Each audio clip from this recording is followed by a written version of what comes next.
ਵੀ ਕਤਲੋ ਗਾਰਤ ਦਾ ਮਾਹੌਲ ਹੈ। ਹੁਣ ਪੁਲਿਸ ਮੁਕਾਬਲਾ ਹੋਇਆ, ਦੋ ਕਾਤਲਾਂ ਦਾ, ਹਾਲੇ ਕੋਈ ਸੰਤੁਸ਼ਟੀ ਨਹੀਂ। ਇੱਕ ਹੋਰ ਡਿਬੇਟ ਚੱਲ ਪਈ ਹੈ ਕਿ ਜੇ ਉਹਨਾਂ ਨੂੰ ਨਾ ਮਾਰਦੇ ਤਾਂ ਉਹਨਾਂ ਤੋਂ ਹੋਰ ਜਾਣਕਾਰੀ ਮਿਲ ਜਾਣੀ ਸੀ। ਤੁਸੀਂ ਇਹਨੂੰ ਕਿਵੇਂ ਵੇਖਦੇ ਹੋ ਐਜ਼ ਅ ਪੋਲੀਟੀਕਲ ਸਾਇੰਸ ਦੇ ਪ੍ਰੋਫੈਸਰ? 16 ਮਾਰਚ 2022 ਨੂੰ ਓਥ ਲਿੱਤੀ ਸਰਕਾਰ ਨੇ। ਜਦ ਤੋਂ ਹੀ ਇਹ ਲਾਅ ਐਂਡ ਆਰਡਰ ਦਾ ਮਸਲਾ ਜਿਹੜਾ ਹੈ ਗੰਭੀਰ ਮਸਲਾ ਬਣਿਆ ਹੋਇਆ ਹੈ। ਜੇ ਅਸੀਂ ਪਹਿਲੇ 21 ਦਿਨ ਦੀ ਗੱਲ ਕਰੀਏ ਤਾਂ ਉਹਦੇ ਵਿੱਚ 19 ਮਰਡਰ ਹੋਏ ਤੇ ਜਿਹੜੇ 3 ਸੀ ਉਹ ਟਾਰਗੇਟਡ ਮਰਡਰ। ਅਮਨ ਅਰੋੜਾ ਜਿਹੜੇ ਨਵੇਂ ਮੰਤਰੀ ਬਣੇ ਨੇ ਕੈਬਨਿਟ ਰੈਂਕ ਦੇ, ਉਹਨਾਂ ਨੇ ਇੱਕ ਕੱਲ ਪ੍ਰੈਸ ਕਾਨਫਰੰਸ ਐਡਰੈਸ ਕੀਤੀ ਹੈ। ਉਹਦੇ ਵਿੱਚ ਉਹਨਾਂ ਨੇ ਖਦਸ਼ਾ ਜ਼ਾਹਰ ਕੀਤਾ ਹੈ ਕਿ ਜਿਹੜੀ law and order the problem ਹੈ ਸਾਡੀ ਸਰਕਾਰ ਬਣਨ ਤੋਂ ਬਾਅਦ, ਉਹਦੇ ਪਿੱਛੇ ਸਾਨੂੰ ਕੋਈ ਪੋਲੀਟੀਕਲ ਕਨਸਪੀਰੇਸੀ ਲੱਗਦੀ ਹੈ। ਹੁਣ ਦਿੱਲੀ ਦੇ ਕੇਜਰੀਵਾਲ ਹੋਰਾਂ ਨੇ ਇੱਕ ਇਹਨਾਂ ਦੇ ਪੈਰਲਲ ਗਵਰਨਮੈਂਟ ਹੋਰ ਸਥਾਪਿਤ ਕਰ ਦਿੱਤੀ। ਜਿਹੜੀ ਉਹ ਕਮੇਟੀ ਬਣਾਈ ਗਈ ਆ, ਕਿ ਉਹ ਸਰਕਾਰ ਨੂੰ ਐਡਵਾਈਸ ਕਰਦੀ ਆ ਜਾਂ ਕਿ ਸਰਕਾਰ ਨੂੰ ਡਾਇਰੈਕਟ ਕਰਦੀ ਆ ਜਾਂ ਕਿ ਸਰਕਾਰ ਦੇ ਉੱਤੇ ਤਲਵਾਰ ਲਟਕਦੀ ਆ? ਹਰ ਹੁਕਮ ਜਿਹੜਾ ਉਹ ਰਾਘਵ ਚੱਡਾ ਦਿਆ ਕਰੂਗਾ ਭਗਵੰਤ ਮਾਨ ਨੂੰ। ਕਈ ਕ੍ਰਿਟਿਕ ਇਹ ਕਹਿ ਰਹੇ ਨੇ ਕਿ ਫਿਰ ਭਗਵੰਤ ਮਾਨ ਕਰੇ, ਭਗਵੰਤ ਮਾਨ ਦੀ ਜਿਹੜੀ ਫਰੀडम ਆਫ ਚੀਫ ਮਿਨਿਸਟਰ ਸੀ ਕਹਿੰਦੇ ਉਹ ਕੰਪਰੋਮਾਈਜ਼ ਹੋ ਗਈ। ਤੁਸੀਂ ਕੀ ਸੋਚਦੇ ਹੋ? ਤੁਸੀਂ ਸ਼ਾਮਿਲ ਹੋ ਦ ਹਰਜਿੰਦਰ ਥਿੰਦ ਸ਼ੋਅ ਵਿੱਚ। ਜਿਸ ਤਰ੍ਹਾਂ ਮੈਂ ਪਹਿਲਾਂ ਦੱਸ ਰਿਹਾ ਸੀ ਕਿ ਅੱਜ ਜਿਹੜੀ ਅਗਲੀ ਗੱਲਬਾਤ ਹੋਣ ਵਾਲੀ ਹੈ ਉਹ ਜਮਸ਼ੇਦ ਅਲੀ ਖਾਨ ਸਾਹਿਬ ਨਾਲ ਹੋਏਗੀ। ਪਰ ਸਾਹਿਬ ਸਾਡੇ ਨਾਲ ਕਨੈਕਟ ਹੋ ਚੁੱਕੇ ਨੇ ਔਰ ਪੰਜਾਬ ਦੇ ਉੱਤੇ ਉਹਨਾਂ ਦੀ ਬੜੀ ਪਕੜ ਹੈ। ਪੰਜਾਬ ਦੇ ਵਿੱਚ ਕੀ ਹੋ ਰਿਹਾ, ਪੰਜਾਬ ਦੀ ਪੋਲੀਟਿਕਸ ਦੇ ਵਿੱਚ ਕੀ ਹੋ ਰਿਹਾ। ਪੋਲੀਟੀਕਲ ਸਾਇੰਸ ਦੇ ਪ੍ਰੋਫੈਸਰ ਨੇ ਔਰ ਕਾਫੀ ਦੇਰ ਉਹਨਾਂ ਨੇ ਪੰਜਾਬੀ ਯੂਨੀਵਰਸਿਟੀ ਵਿੱਚ ਪੜ੍ਹਾਇਆ ਹੈ। ਔਰ ਡਾਕਟਰ ਖਾਨ ਨੇ ਜਿਹੜੇ, ਔਰ ਉਹ ਮਹਿਸੂਸ ਕਰਦੇ ਨੇ ਕਿ ਪੰਜਾਬ ਦੇ ਵਿੱਚ ਜਿਹੜੀ ਮੌਜੂਦਾ ਸਿਚੁਏਸ਼ਨ ਹੈ ਉਸ ਨੂੰ ਕਿਸ ਤਰੀਕੇ ਨਾਲ ਕਿਵੇਂ ਵੱਖ-ਵੱਖ ਜਾਵੀਏ ਤੋਂ ਵੇਖਿਆ ਜਾ ਸਕਦਾ ਹੈ। ਸੋ ਅੱਜ ਉਹਨਾਂ ਨਾਲ ਗੱਲਬਾਤ ਹੋਏਗੀ। ਪਰ ਸਾਹਿਬ ਜੀ ਆਇਆਂ ਨੂੰ ਜੀ, ਤੁਹਾਡਾ ਬਹੁਤ-ਬਹੁਤ ਸਵਾਗਤ ਹੈ। ਵੈਲਕਮ। ਬਹੁਤ-ਬਹੁਤ ਸ਼ੁਕਰੀਆ, ਥੈਂਕ ਯੂ। ਜਿਹੜੀ ਹੁਣ law and order the situation ਆ, ਅਸੀਂ ਆਏ ਦਿਨ ਜਿਹੜੀਆਂ ਖਬਰਾਂ ਸੁਣ ਰਹੇ ਹਾਂ ਡਾਕਟਰ ਸਾਹਿਬ, ਵੀ ਕਤਲੋ ਗਾਰਤ ਦਾ ਮਾਹੌਲ ਹੈ। ਹੁਣ ਪੁਲਿਸ ਮੁਕਾਬਲਾ ਹੋਇਆ, ਦੋ ਕਾਤਲਾਂ ਦਾ, ਹਾਲੇ ਕੋਈ ਸੰਤੁਸ਼ਟੀ ਨਹੀਂ। ਇੱਕ ਹੋਰ ਡਿਬੇਟ ਚੱਲ ਪਈ ਹੈ ਕਿ ਜੇ ਉਹਨਾਂ ਨੂੰ ਨਾ ਮਾਰਦੇ ਤਾਂ ਉਹਨਾਂ ਤੋਂ ਹੋਰ ਜਾਣਕਾਰੀ ਮਿਲ ਜਾਣੀ ਸੀ। ਤੁਸੀਂ ਇਹਨੂੰ ਕਿਵੇਂ ਵੇਖਦੇ ਹੋ ਐਜ਼ ਅ ਪੋਲੀਟੀਕਲ ਸਾਇੰਸ ਦੇ ਪ੍ਰੋਫੈਸਰ?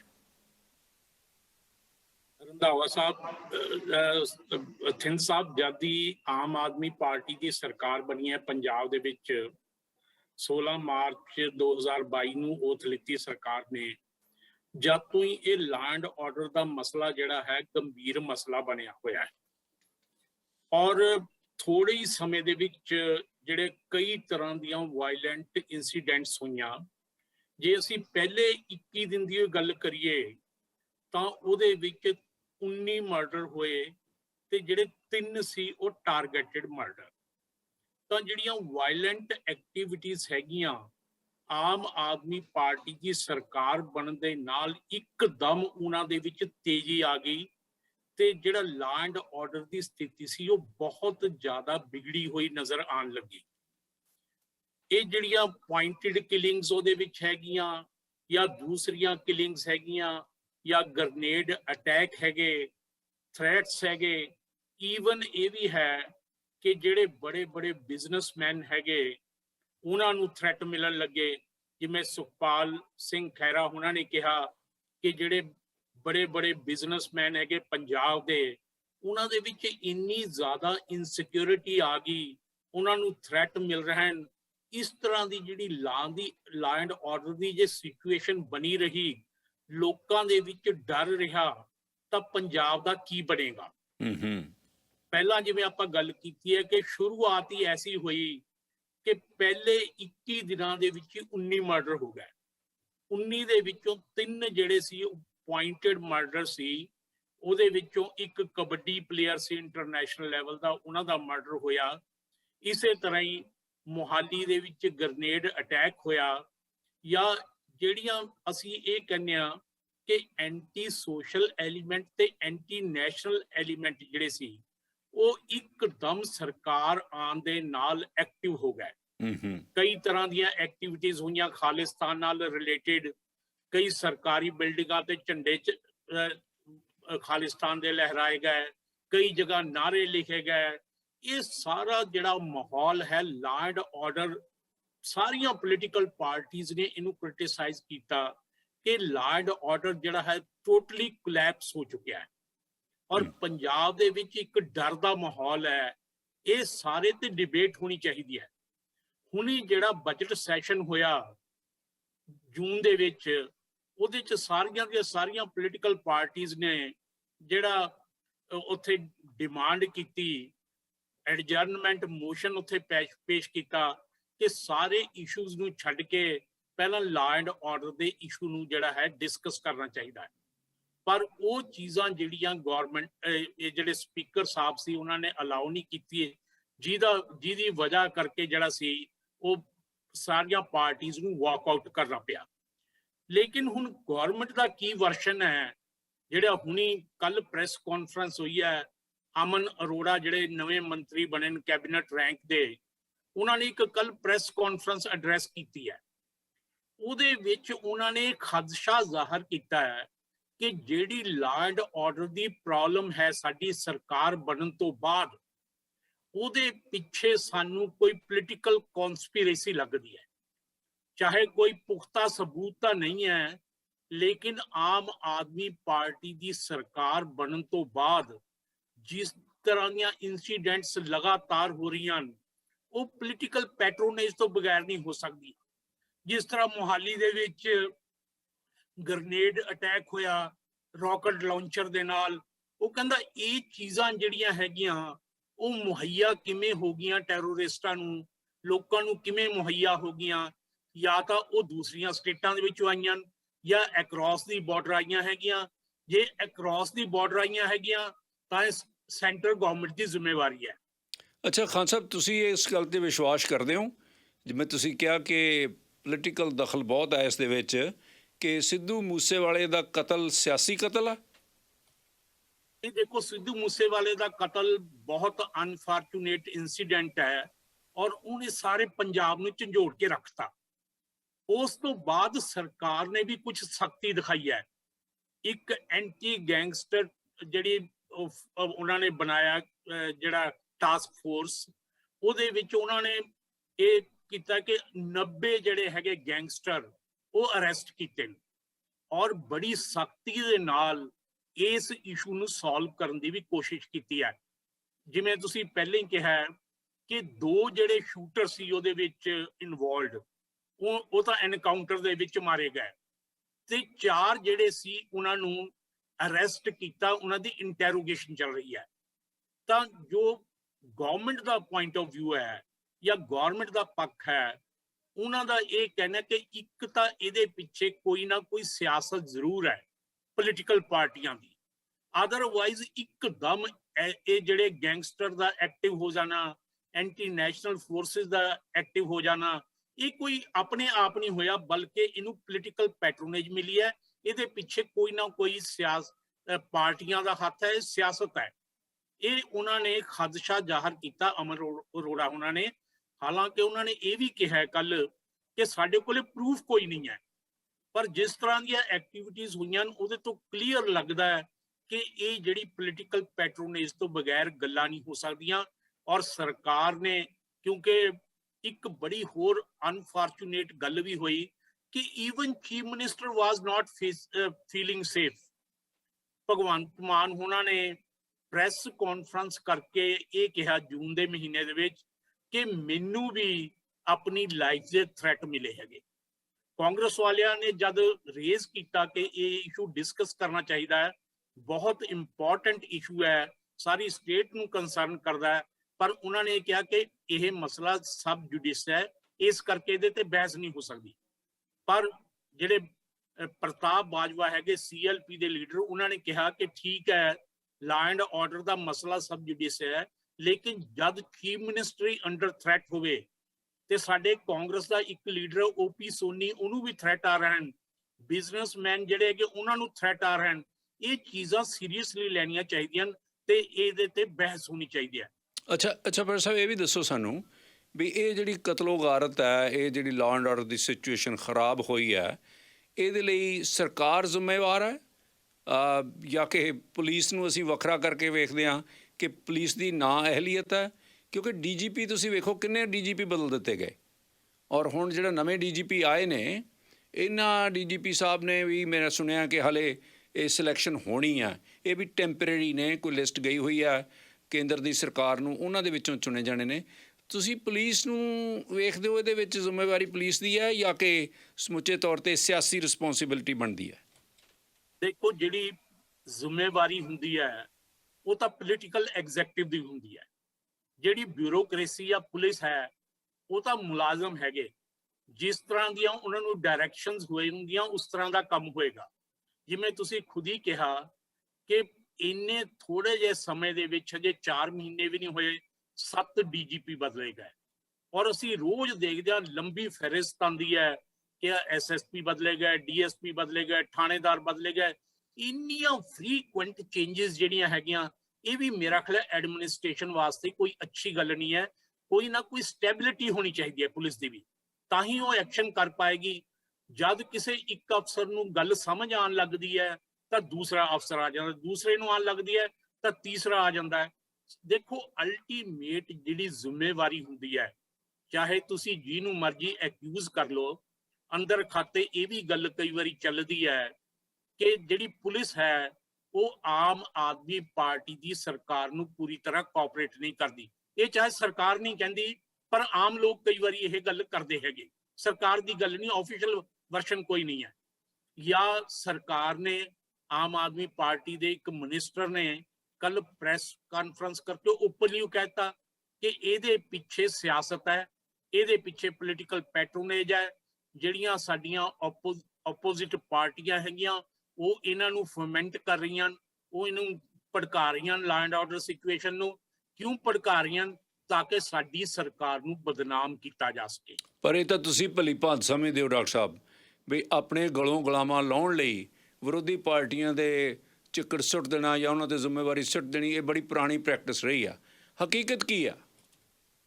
ਬਿਲਕੁਲ ਠੀਕ ਹੈ ਕਿ ਦੇਖੋ, ਕਿਸੇ ਦੂਸਰੇ ਨੂੰ ਅਕਿਊਜ਼ ਕਰਨ ਨਾਲੋਂ ਤੁਸੀਂ ਆਪਣੀ ਜ਼ਿੰਮੇਵਾਰੀ ਸਮਝੋ। ਲਾਅ ਐਂਡ ਆਰਡਰ, ਕਿਉਂਕਿ ਪੰਜਾਬ ਦੇ ਵਿੱਚ ਫੈਡਰਲ ਟਾਈਪ ਆਫ ਸਟਰਕਚਰ ਹੈ, ਬਾਕਾਇਦਾ ਡਿਵੀਜ਼ਨ ਆਫ ਪਾਵਰ ਹੋਈ ਹੈ। ਉਹਨਾਂ ਡਿਵੀਜ਼ਨ ਆਫ ਪਾਵਰਸ ਦੇ ਵਿੱਚ ਜਿਹੜਾ ਲਾਅ ਐਂਡ ਆਰਡਰ ਦਾ ਵਿਸ਼ਾ ਹੈ ਉਹ ਸਟੇਟਾਂ ਦੀ ਜ਼ਿੰਮੇਵਾਰੀ ਹੈ। ਸਟੇਟ ਇਸ ਜ਼ਿੰਮੇਵਾਰੀ ਤੋਂ ਭੱਜ ਨਹੀਂ ਸਕਦੀ। ਇਹ ਨਹੀਂ ਕਹਿ ਸਕਦੀ ਕਿ ਕੋਈ ਸਾਨੂੰ ਕੋਆਪਰੇਟ ਨਹੀਂ ਕਰ ਰਿਹਾ, ਕੋਈ ਸਾਡੇ ਨਾਲ ਪੋਲਿਟਿਕਸ ਕਰ ਰਿਹਾ ਹੈ। ਇਹ ਚੀਜ਼ਾਂ ਸਾਰੀਆਂ ਬਹਾਨੇ ਹੈਗੀਆਂ। ਅਲਟੀਮੇਟਲੀ ਤਾਂ ਜ਼ਿੰਮੇਵਾਰੀ ਜਿਹੜੀ ਹੈ ਉਹ ਪ੍ਰੈਜ਼ੈਂਟ ਸਰਕਾਰ ਦੀ ਬਣਦੀ ਹੈ, ਮੌਜੂਦਾ ਸਰਕਾਰ ਦੀ ਬਣਦੀ ਹੈ। ਉਹਨੂੰ ਪੋਲੀਟੀਕਲ ਵਿਲ ਦਿਖਾਣੀ ਪੈਣੀ ਹੈ, ਉਹਨੂੰ ਸਖਤੀ ਨਾਲ ਇਸ ਸਿਚੁਏਸ਼ਨ ਨੂੰ ਕੰਟਰੋਲ ਕਰਨਾ ਪੈਣਾ। ਓਕੇ, ਜੇ ਇਹ ਗੱਲ ਦੀ ਤੁਸੀਂ ਤਸਦੀਕ ਕਰਦੇ ਹੋ ਤਾਂ ਹੁਣ ਜਿਹੜੀ ਸਰਕਾਰ ਹੈ ਉਹ ਭਗਵੰਤ ਮਾਨ ਦੀ ਕੈਬਨਿਟ ਹੈ। ਭਗਵੰਤ ਮਾਨ ਮੁੱਖ ਮੰਤਰੀ ਨੇ, ਕੈਬਨਿਟ ਹੈ। ਹੁਣ ਦਿੱਲੀ ਦੇ ਕੇਜਰੀਵਾਲ ਹੋਰਾਂ ਨੇ ਇੱਕ ਇਹਨਾਂ ਦੇ ਪੈਰਲਲ ਗਵਰਨਮੈਂਟ ਹੋਰ ਸਥਾਪਿਤ ਕਰ ਦਿੱਤੀ, ਰਾਘਵ ਚੱਡੇ ਨੂੰ ਉਸ ਦਾ ਚੇਅਰਮੈਨ ਬਣਾ ਦਿੱਤਾ। ਹੁਣ ਉਹ ਡੀਫੈਕਟੋ ਕਹਿੰਦੇ ਚੀਫ ਮਿਨਿਸਟਰ ਹੈ। ਦੋਨੇ ਜਿਹੜੀਆਂ ਸਰਕਾਰਾਂ ਨੇ ਹੁਣ ਮਤਵਾਜ਼ੀ ਚੱਲਣਗੀਆਂ। ਜਿਹੜੀ ਉਹ ਕਮੇਟੀ ਬਣਾਈ ਗਈ ਆ, ਕਿ ਉਹ ਸਰਕਾਰ ਨੂੰ ਐਡਵਾਈਸ ਕਰਦੀ ਆ ਜਾਂ ਕਿ ਸਰਕਾਰ ਨੂੰ ਡਾਇਰੈਕਟ ਕਰਦੀ ਆ ਜਾਂ ਕਿ ਸਰਕਾਰ ਦੇ ਉੱਤੇ ਤਲਵਾਰ ਲਟਕਦੀ ਆ? ਹਰ ਹੁਕਮ ਜਿਹੜਾ ਉਹ ਰਾਘਵ ਚੱਡਾ ਦਿਆ ਕਰੂਗਾ ਭਗਵੰਤ ਮਾਨ ਨੂੰ। ਕਈ ਕ੍ਰਿਟਿਕ ਇਹ ਕਹਿ ਰਹੇ ਨੇ ਕਿ ਫਿਰ ਭਗਵੰਤ ਮਾਨ ਕਰੇ, ਭਗਵੰਤ ਮਾਨ ਦੀ ਜਿਹੜੀ ਫਰੀਡਮ ਆਫ ਚੀਫ ਮਿਨਿਸਟਰ ਸੀ ਕਹਿੰਦੇ ਉਹ ਕੰਪਰੋਮਾਈਜ਼ ਹੋ ਗਈ ਆ। ਤੁਸੀਂ ਕੀ ਸੋਚਦੇ ਹੋ? ਦੇਖੋ ਥਿੰਦ ਸਾਹਿਬ, ਜਦ ਦੀ ਆਮ ਆਦਮੀ ਪਾਰਟੀ ਦੀ ਸਰਕਾਰ ਬਣੀ ਹੈ ਪੰਜਾਬ ਦੇ ਵਿੱਚ, ਕੇਜਰੀਵਾਲ ਹੁਣਾਂ ਦੀ ਇਹ ਇੱਛਾ ਹੈ ਕਿ ਪੰਜਾਬ ਜਿਹੜਾ ਹੈ ਉਹ ਦਿੱਲੀ ਦੇ ਹਿਸਾਬ ਨਾਲ ਚੱਲੇ। ਆਪਾਂ ਸਾਰਿਆਂ ਨੂੰ ਪਤਾ ਹੈ, ਤੇ ਪੰਜਾਬ ਦੇ ਜਿੰਨੇ ਅਹਿਮ ਫੈਸਲੇ ਹੈਗੇ ਉਹ ਦਿੱਲੀ ਤੋਂ ਲਿੱਤੇ ਜਾਣ, ਆਮ ਆਦਮੀ ਪਾਰਟੀ ਦੀ ਹਾਈ ਕਮਾਂਡ ਲਵੇ। ਔਰ ਇਸ ਸੰਦਰਭ ਦੇ ਵਿੱਚ ਆਪਾਂ ਨੂੰ ਪਤਾ ਕਈ ਗੱਲਾਂ ਵਾਪਰ ਚੁੱਕੀਆਂ ਹੈਗੀਆਂ। ਪਹਿਲੀ ਗੱਲ ਹੋਈ ਰਾਜ ਸਭਾ ਦੇ ਮੈਂਬਰ ਨੋਮੀਨੇਟ ਕਰਨ ਦੀ। ਉੱਥੇ ਜੋ ਮੈਂਬਰ ਨੋਮੀਨੇਟ ਹੋਏ 7 ਦੇ 7, ਉਹਦੇ ਵਿੱਚੋਂ ਕੋਈ ਵੀ, ਕਮ ਸੇ ਕਮ ਪਹਿਲੇ 5 ਦੇ ਵਿੱਚੋਂ ਕੋਈ ਵੀ ਐਸਾ ਨਹੀਂ ਸੀ ਜਿਹੜਾ ਪੰਜਾਬ ਦੇ ਮਸਲਿਆਂ ਬਾਰੇ ਕੋਈ ਗਿਆਨ ਰੱਖਦਾ ਹੋਵੇ ਜਾਂ ਪੰਜਾਬ ਨੂੰ ਬਿਲੋਂਗ ਕਰਦਾ ਹੋਵੇ ਜਾਂ ਪੰਜਾਬ ਦੇ ਮਸਲੇ ਉੱਥੇ ਉਠਾ ਸਕਦਾ ਹੋਵੇ। ਫਿਰ ਇੱਕ ਹੋਰ ਗੱਲ ਹੋਈ ਜਿਹੜੀ knowledge sharing agreement. Knowledge sharing agreement ਹੋ ਗਿਆ। ਤੁਹਾਨੂੰ ਪਤਾ ਹੀ ਹੈ ਕਿ ਨੌਲੇਜ ਦੀ ਪੰਜਾਬ ਦੇ ਵਿੱਚ ਵੀ ਘਾਟ ਨਹੀਂ, ਪੰਜਾਬ ਦੇ ਬੰਦੇ ਘੱਟ ਇੰਟੈਲੀਜੈਂਟ ਨਹੀਂ, ਪੰਜਾਬ ਦੇ ਜਿਹੜੇ ਲੋਕ ਹੈਗੇ ਉਹ ਤਾਂ ਦੂਸਰੀਆਂ ਕੰਟਰੀਜ਼ ਦੇ ਵਿੱਚ ਜਾ ਕੇ ਐਡਵਾਈਸ ਕਰ ਰਹੇ ਨੇ। ਇਹ ਕਹਿਣਾ ਕਿ ਸਾਨੂੰ ਐਡਵਾਈਸ ਨੌਲੇਜ ਬਾਹਰਲਿਆਂ ਨਾਲ ਸ਼ੇਅਰ ਕਰਨੀ ਹੈ, ਇਹ ਵੀ ਕੋਈ ਅੱਛੀ ਗੱਲ ਨਹੀਂ ਸੀ। ਪਰ ਹੁਣ ਜਿਹੜੀ ਪ੍ਰੈਜ਼ੈਂਟ ਅਪਾਇੰਟਮੈਂਟ ਹੋਈ ਹੈ 11 ਜੁਲਾਈ ਨੂੰ ਰਾਘਵ ਚੱਡਾ ਦੀ as chairman of temporary advisory committee, ਇਸ ਇੱਕ ਪਬਲਿਕ ਪਰਸੈਪਸ਼ਨ ਹੈ ਕਿ ਇਹ ਜਿਹੜੀ ਅਪਾਇੰਟਮੈਂਟ ਹੈ ਉਹ ਭਗਵੰਤ ਮਾਨ ਜਾਂ ਜੋ ਸਾਡੇ ਮੌਜੂਦਾ ਚੀਫ ਮਿਨਿਸਟਰ ਹੈਗੇ ਉਹਨਾਂ ਤੇ ਕੰਟਰੋਲ ਰੱਖਣ ਵਾਸਤੇ ਕੀਤੀ ਗਈ ਹੈ। ਇਹ ਕੋਈ ਐਡਵਾਈਸ ਦੇਣ ਵਾਸਤੇ ਨਹੀਂ, ਬਲਕਿ ਉਹਨਾਂ ਤੇ ਚੈੱਕ ਰੱਖਣ ਵਾਸਤੇ ਕੀਤੀ ਗਈ ਹੈ। ਪੁਰਾਣੇ ਜ਼ਮਾਨੇ ਦੇ ਵਿੱਚ ਹੁੰਦਾ ਸੀ, ਜਦ ਰਿਆਸਤਾਂ ਹੁੰਦੀਆਂ ਸੀ, ਤੁਹਾਨੂੰ ਯਾਦ ਹੋਣਾ ਰਿਆਸਤਾਂ ਹੁੰਦੀਆਂ ਸੀ, ਰਾਜੇ ਮਹਾਰਾਜੇ ਹੁੰਦੇ ਸੀ, ਉਹ ਰਾਜੇ ਮਹਾਰਾਜੇ ਨਾ ਅੰਗਰੇਜ਼ਾਂ ਦੇ ਓਵਰਆਲ ਅੰਡਰ ਹੁੰਦੇ ਸੀ। ਵੈਸੇ ਤਾਂ ਉਹ ਖੁਦ ਮੁਖਤਿਆਰ ਹੁੰਦੇ ਸੀ ਇੰਟਰਨਲ ਮਾਮਲਿਆਂ ਦੇ ਵਿੱਚ, ਪਰ ਅਲਟੀਮੇਟਲੀ ਉਹਨਾਂ ਦੀ ਜ਼ਿੰਮੇਵਾਰੀ ਹੁੰਦੀ ਸੀ ਬ੍ਰਿਟਿਸ਼ ਗਵਰਨਮੈਂਟ ਦੀ ਤਰਫ। ਔਰ ਬ੍ਰਿਟਿਸ਼ ਗਵਰਨਮੈਂਟ ਉੱਥੇ ਰੈਜ਼ੀਡੈਂਟ ਅਪਾਇੰਟ ਕਰਦੀ ਸੀ, ਜਿਹੜੇ ਟਾਈਮ ਟੂ ਟਾਈਮ ਆ ਕੇ ਸਾਰਾ ਹਿਸਾਬ ਕਿਤਾਬ ਉਹਨਾਂ ਦਾ ਲੈਂਦੇ ਸੀ। ਪ੍ਰਤਾਪ ਸਿੰਘ ਬਾਜਵਾ ਉਹਨਾਂ ਨੇ ਵੀ ਇਹੀ ਗੱਲ ਕਹੀ ਕਿ ਇਹ ਜਿਹੜੀ ਅਪਾਇੰਟਮੈਂਟ ਹੈ ਇਹ ਤਾਂ ਕੇਜਰੀਵਾਲ ਦਾ ਇੱਕ ਕਲੋਨੀਅਲ ਪੋਸਟ ਬਣ ਗਿਆ ਪੰਜਾਬ। ਇਹ ਆਪਣਾ ਰੈਜ਼ੀਡੈਂਟ ਇੱਥੇ ਅਪਾਇੰਟ ਕਰਤਾ, ਉਹਦੇ ਥਰੂ ਸਾਰੀ ਚਲਾਈ ਜਾਣੀ ਹੈ। ਇਸੇ ਤਰ੍ਹਾਂ ਰਾਜਾ ਵੜਿੰਗ ਨੇ ਕਿਹਾ ਕਿ ਇਹ ਜਿਹੜੀ ਐਕਸਟਰਾ ਕਨਸਟੀਟਿਊਸ਼ਨਲ ਅਥਾਰਟੀ ਕ੍ਰੀਏਟ ਕੀਤੀ ਹੈ with full powers but no accountability। ਇਹ ਸਾਰੇ ਕਿਧਰੇ ਸਾਰੀਆਂ ਪਾਰਟੀਆਂ ਨੇ, ਲੋਕਾਂ ਨੇ, ਸਾਰਿਆਂ ਨੇ, ਕਿਸੇ ਨੇ ਇਹਨੂੰ ਐਪਰੀਸ਼ੀਏਟ ਨਹੀਂ ਕੀਤਾ। ਜੇ ਆਪਾਂ ਪ੍ਰੋਸੈਸ ਦੇ ਵਿੱਚ ਦੇਖੀਏ, ਜਦ ਦੀ ਆਮ ਆਦਮੀ ਪਾਰਟੀ ਦੀ ਸਰਕਾਰ ਬਣੀ ਹੈ, ਆਮ ਆਦਮੀ ਪਾਰਟੀ ਦੀ ਜਿਹੜੀ ਸੈਂਟਰਲ ਹਾਈ ਕਮਾਂਡ ਹੈ ਜਾਂ ਕੇਜਰੀਵਾਲ ਸਾਹਿਬ ਦੀ ਗੱਲ ਕਰਦੀ ਹੈ, ਉਹ ਜਿਹੜਾ ਉਹਨਾਂ ਦੀ ਇੱਕ ਕੋਸ਼ਿਸ਼ ਹੈ ਜਾਂ ਇੱਛਾ ਹੈ ਕਿ ਪੰਜਾਬ ਦੇ ਵਿੱਚ ਪੱਤਾ ਵੀ ਮੇਰੀ ਮਰਜ਼ੀ ਤੋਂ ਬਗੈਰ ਨਾ ਹਿੱਲੇ। ਇਸੇ ਸੰਦਰਭ ਦੇ ਵਿੱਚ ਜਿਹੜੀਆਂ ਚੀਜ਼ਾਂ ਹੈਗੀਆਂ, ਅੱਜ ਇਹ ਮਸਲਾ ਚੱਲ ਰਿਹਾ ਕਿ ਬਿਊਰੋਕ੍ਰੇਸੀ ਨੂੰ ਕੌਣ ਕੰਟਰੋਲ ਕਰ ਰਿਹਾ। ਚਾਹੇ ਕਹਿਣ ਨੂੰ ਤਾਂ ਸਾਰੀ ਪਾਵਰ ਚੀਫ ਮਿਨਿਸਟਰ ਦੇ ਹੱਥ 'ਚ ਹੈ, ਪਰ ਲੋਕਾਂ ਨੂੰ ਇਹ ਲੱਗਦਾ ਹੈ ਕਿ ਬਿਊਰੋਕ੍ਰੇਸੀ ਨੂੰ ਵੀ ਦਿੱਲੀ ਤੋਂ ਕੰਟਰੋਲ ਕੀਤਾ ਜਾ ਰਿਹਾ ਹੈ। ਪੰਜਾਬ ਦੇ ਰਿਲੇਟਡ ਪਾਲਿਸੀਜ਼ ਵੀ ਜਿਹੜੀਆਂ ਦਿੱਲੀ ਤੋਂ ਬਣ ਰਹੀਆਂ, ਔਰ ਈਵਨ ਕੁਝ ਲੋਕ ਇਹ ਵੀ ਕਹਿੰਦੇ ਹੈਗੇ ਕਿ ਜਿਹੜਾ ਬਜਟ ਪੇਸ਼ ਹੋਇਆ ਉਹ ਵੀ ਦਿੱਲੀ ਗਵਰਨਮੈਂਟ ਦੀ ਤਰਫੋਂ ਪ੍ਰਿਪੇਅਰ ਹੋਇਆ। ਇਹ ਸਾਰੀਆਂ ਗੱਲਾਂ ਕਿ ਦਿੱਲੀ ਦੀ ਇੰਟਰਫੀਅਰੈਂਸ, ਇਹ ਜਿਹੜਾ ਆਪਾਂ ਚਾਹੇ ਆਪਣਾ ਅੱਜ ਵਿਸ਼ਾ ਨਹੀਂ ਹੈ, ਆਪਾਂ ਸੰਗਰੂਰ ਇਲੈਕਸ਼ਨ ਦੀ ਜੇ ਗੱਲ ਕਰੀਏ, ਪਾਰਲੀਮੈਂਟਰੀ ਇਲੈਕਸ਼ਨ ਦੀ, ਉੱਥੇ ਸਿਮਰਨਜੀਤ ਸਿੰਘ ਮਾਨ ਦੇ ਜਿੱਤਣ ਦਾ ਜਿਹੜਾ ਰੀਜ਼ਨ ਸੀ, ਉਹ ਅਸੀਂ ਕਹਿੰਦੇ ਕਿ ਪੰਥਕ ਵਿਚਾਰਧਾਰਾ ਦੀ ਜਿੱਤ ਹੋ ਗਈ। ਕਿਉਂ ਹੋ ਗਈ? ਕਿਉਂਕਿ ਇੱਕ ਹੈਗੀ ਆਮ ਆਦਮੀ ਪਾਰਟੀ ਦੀ ਵਿਚਾਰਧਾਰਾ ਕਿ ਦਿੱਲੀ ਮਾਡਲ ਨੂੰ ਸੈੱਲ ਕਰਨਾ, ਦਿੱਲੀ ਮਾਡਲ ਨੂੰ ਗਲੋਰੀਫਾਈ ਕਰਨਾ, ਦਿੱਲੀ ਪੰਜਾਬ ਦੇ ਮਸਲਿਆਂ ਤੇ ਸਾਰੇ ਫੈਸਲੇ ਕਰੇਗੀ। ਔਰ ਇੱਕ ਪਾਸੇ ਪੰਥਕ ਵਿਚਾਰਧਾਰਾ ਹੈ ਕਿ ਬਿਲਕੁਲ ਅਸੀਂ ਦਿੱਲੀ ਦੇ ਅੱਗੇ ਝੁਕਣਾ ਨਹੀਂ, ਇੰਡੀਪੈਂਡੈਂਟ ਹੋਣਾ ਹੈ, ਆਪਣਾ ਜਿਹੜਾ ਹੈਗਾ ਖੁਦ ਮੁਖਤਿਆਰੀ ਰੱਖਣੀ ਹੈ ਤੇ ਖੁਦਦਾਰੀ ਰੱਖਣੀ ਹੈ। ਪੰਜਾਬ ਦੇ ਵਿੱਚ ਦੋ ਚੀਜ਼ਾਂ ਬਹੁਤ ਜ਼ਰੂਰੀ ਹੈਗੀਆਂ, ਇੱਕ ਪੰਜਾਬੀਆਂ ਵਾਸਤੇ ਖੁਦਦਾਰੀ ਤੇ ਇੱਕ ਖੁਦ ਮੁਖਤਿਆਰੀ। ਇਹ ਖੁਦਦਾਰੀ ਤੇ ਖੁਦ ਮੁਖਤਿਆਰੀ ਹੁਣ ਤੱਕ ਪਹਿਲਾਂ ਦਿੱਲੀ ਦੇ ਖਿਲਾਫ ਹੀ ਗੱਲ ਚੱਲਦੀ ਰਹੀ ਹੈ ਨਾ ਡਾਕਟਰ ਸਾਹਿਬ। ਪੰਜਾਬ ਦੇ ਲੋਕ ਸ਼ਾਇਦ ਦਿੱਲੀ ਦੀ ਟੈਂ ਨਹੀਂ ਮਹਿਸੂਸ ਕਰਨਾ ਚਾਹੁੰਦੇ। ਮੈਂ ਤੁਹਾਡੇ ਨਾਲ ਪ੍ਰੋਫੈਸਰ ਸਾਹਿਬ ਇੱਕ ਗੱਲ ਹੋਰ ਕਰਨੀ ਚਾਹੁੰਦਾ, ਜਿਹੜੇ ਸਾਡੇ ਇੱਥੇ ਸੁਣਨ ਵਾਲੇ ਨੇ ਉਹ ਤੁਹਾਤੋਂ ਜਾਣਨਾ ਚਾਹਣਗੇ ਕਿ ਹੁਣ ਕਿਸਾਨਾਂ ਦਾ ਜਿਹੜਾ ਅੰਦੋਲਨ ਸੀ, ਇਹ ਸਮਝ ਕੇ ਕਿ ਸਾਡੀ ਜਿੱਤ ਹੋਈ ਆ, ਕਾਲੇ ਕਾਨੂੰਨ ਵਾਪਸ ਹੋ ਗਏ, MSP ਕਮੇਟੀ ਬਾਰੇ ਫਿਰ ਝਮੇਲਾ ਪਿਆ ਹੋਇਆ, ਔਰ ਜਿਹੜੀ ਕਮੇਟੀ ਬਣਾਈ ਗਈ ਹੈ ਉਸ ਦੇ ਵਿੱਚ ਪੰਜਾਬ ਦਾ ਕਹਿੰਦੇ ਕੋਈ ਵੀ ਕਿਸਾਨ ਲੀਡਰ ਨਹੀਂ ਰੱਖਿਆ ਗਿਆ। ਔਰ ਕਿਸਾਨੀ ਕਿਵੇਂ ਚੱਲ ਰਹੀ ਆ, ਖਾਸ ਤੌਰ ਦੇ ਉੱਤੇ ਹੁਣ ਇਸ ਵੇਲੇ ਜਦੋਂ ਕਿਸਾਨਾਂ ਦੀ ਜਿਹੜੀ ਆਰਥਿਕ ਹਾਲਤ ਹੈ ਉਹ ਬਹੁਤ ਪਤਲੀ ਹੋ ਚੁੱਕੀ ਹੈ, ਇਸ MSP ਕਮੇਟੀ ਦੀ ਕਾਫੀ ਮਹੱਤਤਾ ਹੈ। ਇਹਦੇ ਬਾਰੇ ਤੁਸੀਂ ਸਾਨੂੰ ਕੀ ਜਾਣਕਾਰੀ ਦੇ ਸਕਦੇ ਹੋ ਜੀ? ਕਿਸਾਨਾਂ ਨੇ ਬਹੁਤ ਬੜਾ ਅੰਦੋਲਨ ਲੜਿਆ ਤੇ ਉਸ ਟਾਈਮ ਇਹ ਲੱਗਿਆ ਜਦ ਪ੍ਰਾਈਮ ਮਿਨਿਸਟਰ ਮੋਦੀ ਉਹਨਾਂ ਨੇ ਯੂਨੀਲੇਟਰਲੀ ਇਹ ਅਨਾਉਂਸ ਕਰਤਾ ਗੁਰੂ ਨਾਨਕ ਸਾਹਿਬ ਦੇ ਬਰਥਡੇ ਤੇ ਕਿ ਅਸੀਂ ਸਾਰੇ ਕਾਨੂੰਨ ਵਾਪਸ ਲੈ ਲਏ, ਤਾਂ ਲੱਗਿਆ ਕਿ ਅਸੀਂ ਬਹੁਤ ਬੜੀ ਜਿੱਤ ਕੇ ਆਇਆ, ਬੜੀਆਂ ਸੈਲੀਬ੍ਰੇਸ਼ਨਸ ਹੋਈਆਂ। ਉਸ ਤੋਂ ਬਾਅਦ ਆਪਾਂ ਨੂੰ ਪਤਾ ਹੀ ਹੈ ਕਿ ਇੱਕ ਗਲਤੀ ਕੁਝ ਕਿਸਾਨ ਯੂਨੀਅਨਸ ਨੇ ਇਹ ਕੀਤੀ ਕਿ ਇਲੈਕਸ਼ਨ ਲੜ ਲਈ, ਔਰ ਇਲੈਕਸ਼ਨ ਦੇ ਵਿੱਚ ਉਹਨਾਂ ਦੇ ਹੱਥ ਪੱਲੇ ਕੁਝ ਨਹੀਂ ਲੱਗਿਆ।